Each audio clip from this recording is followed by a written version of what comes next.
Hello and welcome to this edition of Healthy Shift Worker TV, and today I'm going to talk about something that is obviously very current and relevant at the moment, and that is how to take care of our health whilst these social distancing and self-isolation arrangements are in place as a result of the coronavirus outbreak. So my name is Audra Starkey. I'm the founder of the Healthy Shift Worker, and I work with shift workers and organisations to help improve their health and well-being whilst working 24/7. So how do we do this, and why is looking at improving our health during this self-isolation so critically important? Or it has, I guess, been the biggest wake-up call in history to remind us of how critically important our health is and how fragile it can be.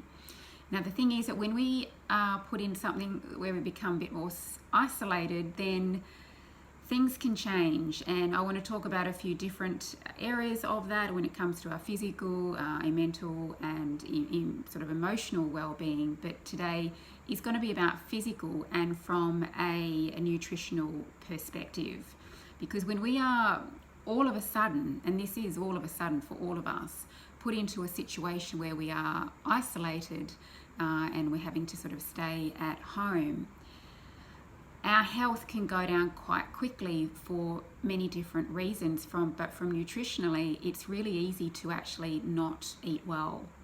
I can't be bothered to cook. Everything what's going on is incredibly stressful, so I'm not going to take care of my health and well-being. I'm feeling so overwhelmed that I don't really have the energy to make good healthy meals. Like, there's just so many different dynamics that can kind of kick in because of this situation that all of us are facing. If I can please just bring this to your attention, how critically important nutrition is, because it is the food that we eat from whole real foods and their nutrients which keep us alive. It is the nutrients that supply the cells of our body with all of the things that it needs to help it to undergo all of the biochemical processes that it does every single day, that keep us healthy, that help with our mental health and well-being, that help us with our energy levels, and even to help us to sleep as well. Now, as opposed to highly refined and processed foods that don't contain these nutrients, you can appreciate that if our diet really does become a lot of the processed foods, then our health is going to decline quite quickly.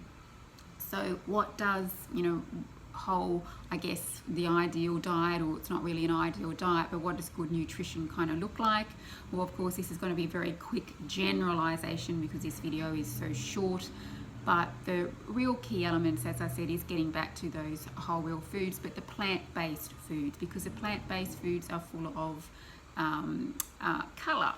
So they contain something called phytonutrients, which are compounds found in plants that give it its colour, that have many health benefits to them. They also contain a lot of antioxidants, which is also important for our health and well-being. So more plant-based foods, making sure that we have a varied diet. Varied meaning, I don't mean a lot of different takeaway options, but a lot of different types of fruits and vegetables, a lot of different ones, because what that is going to do, it's going to help to support your gut microbiome. Now, our gut is actually home to about 70 to 80% of our immune system, where a lot of these microorganisms have powerful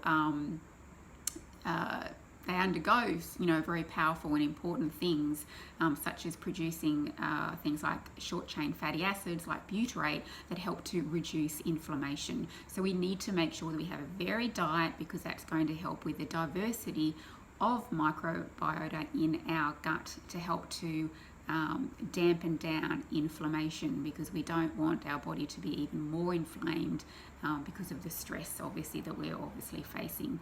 And that, of course, then leads to the third element, is to making sure that our diet contains very anti-inflammatory type foods, which again comes back to eating more of the whole real foods. So really important that I just wanted to bring to everybody's attention. This is going to be a very trying situation for all of us, but please, please just try and stay focused of right now how critically important it is to take care of your health from a nutritional perspective. There is even an element of science that is gaining more and more research called nutritional psychiatry, where it really is starting to show a strong connection between our diet or our poor diet, which is leading to nutritional deficiencies, and how that is impacting on our health and well-being. All right, I hope you found that helpful. If you have any questions at all, please feel free to reach out to me here on DM, and please take care of yourselves, and I'll speak to you next week. Okay.